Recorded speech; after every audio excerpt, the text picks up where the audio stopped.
Adalah sebuah fenomena. Pinjol itu sebenarnya udah fenomena yang tahunan, tapi yang sedihnya adalah pada saat ini nampaknya targetnya ini semakin muda usianya. Yang sedih lagi adalah usia muda ini artinya mungkin masih belum memiliki pendapatan. Tadi kita sudah sebutkan kalau dari OJK sendiri menyebutkan banyak juga begitu fresh graduate yang akhirnya terjerat pinjol untuk menunggu masa momen wisuda menuju ke masa kerja. Pendapat Mas Abli Akbar seperti apa? Oke, jadi kalau kita bicara mengenai utang gitu ya, kenapa seorang itu berutang kan pasti akan ada masalah-masalah keuangan yang dihadapi. Mungkin dia harus mencukupi kebutuhan sehari-hari, tapi dia nggak ada uangnya, terpaksa lah dia berutang gitu. Atau dia mau beli aset seperti rumah atau aset apapun, sudah kekumpul uangnya tapi masih kurang, akhirnya dia pakai financing, dia pakai utang. Nah sekarang permasalahannya kalau memang dia belum berpenghasilan, dia belum punya tanggungan, tapi dia sudah punya utang itu, apalagi utang pinjol gitu ya, buat apa gitu uangnya itu sendiri. Nah, sangat disayangkan kalau itu memang untuk kebutuhan-kebutuhan yang sebenarnya bukan kebutuhan ya, keinginan-keinginan saja gitu. Dia pengen sesuatu kayak gitu, uang mungkin nggak dikasih sama orang tuanya, akhirnya dia pakai pinjol gitu. Dan memang pinjol ini kan gampang banget ya untuk diaksesnya segala macam, untuk dia dapat uang itu, pinjaman uang itu sangat gampang. Nah, dari pinjol ya? Iya, dari pinjol itu sendiri, akhirnya itu yang disalahgunakan. Ada faktor lain nggak yang bikin pinjol ini lebih dilirik ketimbang kayak buat pinjam di bank gitu ya, Dina? Mungkin dulu kalau bisa kita flashback ya, zaman belum ada pinjol gitu, hal-hal yang sifatnya kayak kredit mobil deh ya, kalau kita kredit di multi finance kan biasanya lebih gampang gitu ketimbang kita kredit di bank A gitu ya, bank apalagi bank yang besar gitu, katanya approval-nya lebih cepat. Nah, pinjol ini bisa sama kurang lebih seperti itu. Jadi memang approval atau persetujuan peminjaman dana di pinjol itu lebih sederhana, ya, lebih cepat untuk dia dapat uang, dan persyaratannya juga KTP saja cukup.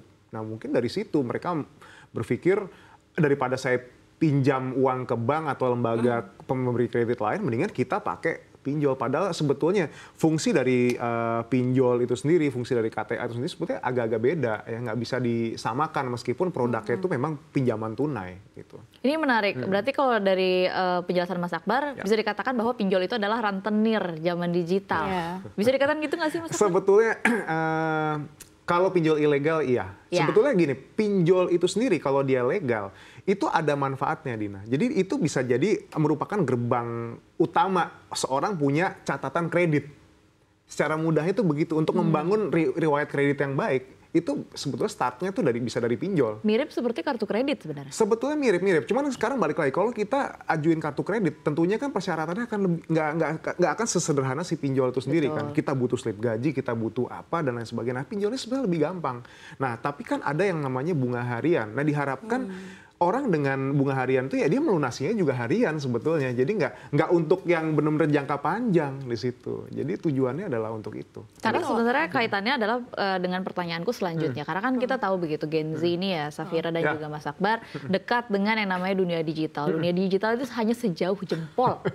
Mudah sekali gitu dengan apapun yang kita mau tuh sekarang kita nggak perlu gerak. Semuanya ada. Salah satunya juga adalah dijebak pinjol gitu. Kita nggak perlu bangkit dari kursi atau dari rumah untuk terjerat pinjol. Apakah memang bisa dikatakan bahwa memang karena Gen Z ini dekat dengan dunia digital, makanya inilah yang membuat akhirnya banyak yang terkena pinjol? Sebetulnya fenomena ini banyak kasus-kasus itu terjadi ketika ini ya, apa namanya, di masa pandemi awal-awal ya. Orang banyak yang kena layoff, habis itu banyak orang yang terjerat pinjol itu sendiri, dan memang pada saat itu banyak juga perusahaan peer-to-peer lending ya, yang memang dia baru dapat funding dan memang agresif lah untuk marketingnya. Industrinya bisa dibilang cukup berkembang pada saat itu. Jadi kalau misalnya dibilang Gen Z aja, sebetulnya milenial pun ya sama juga gitu ya. Apalagi pada saat itu banyak yang kepepet juga di masa-masa itu, dan mungkin ini terus kebiasaan ini kayak terus berlanjut gitu. Terus habis itu sekarang dari e-commerce itu sendiri kan juga ada kayak pay later kayak gitu ya. Akhirnya mereka juga bisa besar kemungkinan ya itu juga menjadi faktornya ya. Jadi memang orang melihat segitu mudahnya gitu pinjaman ini diakses gitu, dan bahkan yang ilegal juga lebih banyak gitu ya, dan memang yang ilegal kadang-kadang bisa lebih cepat lagi cairnya gitu kan. Nah itu ya itulah yang mungkin jadi faktor kenapa mereka orang-orang seperti ini tuh bisa gampang terjerat, dan minim juga gitu edukasi yang dilakukan oleh para pelaku usaha itu sendiri ya. Mungkin mereka edukasi cuma dari platformnya sendiri. Nah sekarang seberapa sering sih orang ngelihat akun-akun platform itu gitu kan. Dia mungkin ya harusnya mereka juga menggandeng banyak-banyak pihak gitu, gandeng regulator digandeng, media juga digandeng, influencer juga mungkin digandeng kayak gitu kan, jadi lebih masif gitu edukasinya. Nah, itu juga bisa dipertimbangkan sih. Oke, baik, Mas Aule dan juga Dina, kalau kita lihat data-datanya kan itu lebih banyak anak muda begitu yang terjerat pinjol. Kita di sini ngomong bicara pinjol yang legal dulu deh gitu. Artinya memang dengan data-data yang menunjukkan bahwa memang banyak kredit macet, apakah memang ada salah dari peraturannya atau pemberi pinjamannya yang memang bisa quote and quote sengaja memberikan pinjaman, nanti memang pada akhirnya ada nasabah yang memang bisa ada kemungkinan bisa terjerat sendiri. Nah, atau itu mungkin apa? ini bisa dikatakan ini fenomena makroekonomi begitu, berarti ada yang salah dengan kondisi ekonomi negara kita. Ya sebetulnya banyak faktor juga ya, bisa dibilang mungkin ada sedikit banyaknya dari pengaruh makro juga mungkin ada, kayak waktu dulu lah, contohnya seperti pandemi itu sendiri lah ya, waktu itu ada banyak yang orang kena layoff atau dipecat dari kehilangan kerja dan lain sebagainya, risiko bisnis. Tapi yang menurut saya paling penting untuk disoroti adalah edukasinya sebetulnya gitu. Kok sebetulnya tujuan orang itu mengajukan pinjol itu untuk pinjaman yang seperti apa sih, untuk kondisi yang seperti apa sih, itu yang harusnya orang aware dulu. Sama seperti kayak kejadian asuransi waktu dulu banyak yang mis-selling karena orang niat harusnya beli asuransi buat proteksi malah dibilangnya iming-iming investasi. Itu kan juga udah satu hal yang miskonsepsi gitu ya. Sama seperti pinjol ini. Makanya tadi saya bilang ya pelaku usaha nggak akan bisa gerak sendiri untuk ngedukasi. Dia mesti banyak pihak-pihak yang dia rangkul. Oke, baik. Baik, kalau kita ambil studi kasus begitu ya, tadi kan kita sebenarnya membahas adalah Gen Z yang periode umurnya adalah baru lulus, belum punya penghasilan, mungkin sambil nunggu wisuda, atau mungkin kalau memang punya penghasilan masih belum besar-besar banget gitu.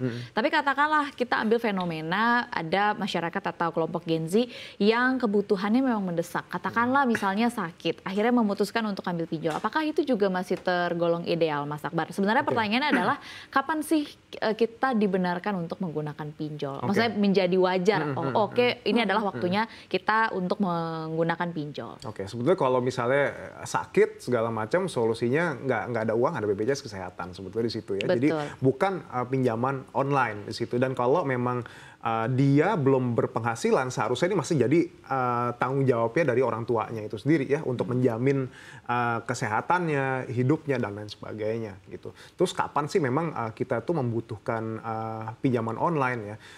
Sebetulnya saya akan ngelihat, saya lebih berpendapat kalau ini pinjaman ini sebetulnya dibutuhkan sama yaitu pelaku-pelaku usaha mikro sebetulnya yang butuh kayak dia bayar supplier di dalam jangka waktu yang dekat kayak gitu, kayak bangsa dia cuman bunga 0,3% sehari, itu bisa ditalangi. Sebetulnya lebih kepada ke pelaku-pelaku usaha itu yang mungkin dia susah dapat pendanaan. Di situ yang dibutuhkan sih, ketimbang untuk hal-hal yang sifatnya darurat. Darurat sebetulnya edukasinya ya dana darurat gitu, bukan edukasi yang malah suruh minjem ke pinjol. Begitu. Kalau untuk modal usaha baru merintis gitu ya, ini bisa dikatakan nekat juga nggak sih dari ya kalau menurut saya kurang tepat sih, lebih ke cash flow sebetulnya. Ketika kalau modal usaha kan kayak orang berpikirnya mungkin lebih kayak dana investor segala macam, dan jumlahnya kan yang cukup besar gitu, dan pengembaliannya juga kita ya lebih baik entah itu lewat dividen atau yang lain atau sifatnya kayak pinjaman di bank gitu, itu akan lebih ringan gitu bunganya. Oke, kalau dari jawabannya Mas Akbar dan juga kita kan sebenarnya nggak sekali dua kali ya bahas soal fenomena pinjol, terutama pinjol ilegal ini, betapa akhirnya banyak masyarakat Indonesia, di mana Indonesia sebenarnya karakternya lagi emerging market nih gitu, pasarnya banyak tapi edukasi juga masih belum merata. Dari jawaban Mas Akbar juga dari tadi menekankan balik lagi ke edukasi. Kan dari tadi Mas Akbar menjawab bahwa harusnya ini tugas pemerintah, dari pengusaha, dan mungkin menggandeng influencer. Tapi mungkin apakah memang sudah waktunya nih, melihat fenomena ini nampaknya masih belum selesai begitu ya dengan usaha yang ada. Apakah memang sudah waktunya untuk mungkin sesederhana manajemen uang dimasukkan ke dalam pendidikan primer, mata pelajarannya mungkin? Mata pelajaran seharusnya itu ada ya. Seharusnya itu ada, karena balik lagi, karena perencanaan keuangan itu bukan hal yang selalu dari dulu klasik, perencanaan keuangan selalu bilang ini bukan hal yang dipelajari di sekolah kayak gitu ya. Seharusnya ya ada urgensi juga seperti itu ya, atau mungkin dari ya entah penyuluhan atau gimana ke orang tuanya agar dia bisa ngajarin inilah ke ke anak-anaknya di masa depan lah di sini lah. Kalau misalnya jadi kayak mata pelajaran, saya pikir tuh kayaknya masih agak jauh ya. Atau mungkin sebenarnya formulasi apa sih yang Mas Akbar mungkin pernah lihat begitu, contohnya di sebuah negara yang mungkin juga jumlah penduduknya besar, ini kan berarti kan potensi pasarnya besar. Bagaimana sih caranya agar sebuah negara ini namanya kan gempuran digital, ini kan seluruh dunia kena gitu. Tapi bagaimana cara menjaga sebuah masyarakat untuk tetap teredukasi terkait dengan manajemen uang di tengah gempuran banyaknya pinjol ilegal? Sebetulnya yang saya rasa yang penting untuk dilakukan tuh ya edukasi lewat ya ini, salah satunya adalah media massa ini ya, yang banyak karena media massa balik lagi jangkauannya juga yang bisa menjangkau banyak orang gitu, dan memang bisa bikin isu yang viral juga di situ kan. Nah, kenapa pelaku-pelaku usaha nggak mau kerjasama gitu untuk hal yang sifatnya seperti ini gitu, karena ini long term banget di sini. Mungkin mereka berpikir kalau saya kerjasama di sini edukasi segala macam nggak akan ada dong ROI-nya di sini ya, balik modalnya gimana. Tapi ini adalah bener sifatnya adalah long term game, jadi kita pengen masyarakat juga teredukasi menggunakan teredukasi dan menggunakan fasilitas ini secara bijak dan benar-benar tepat gitu ya.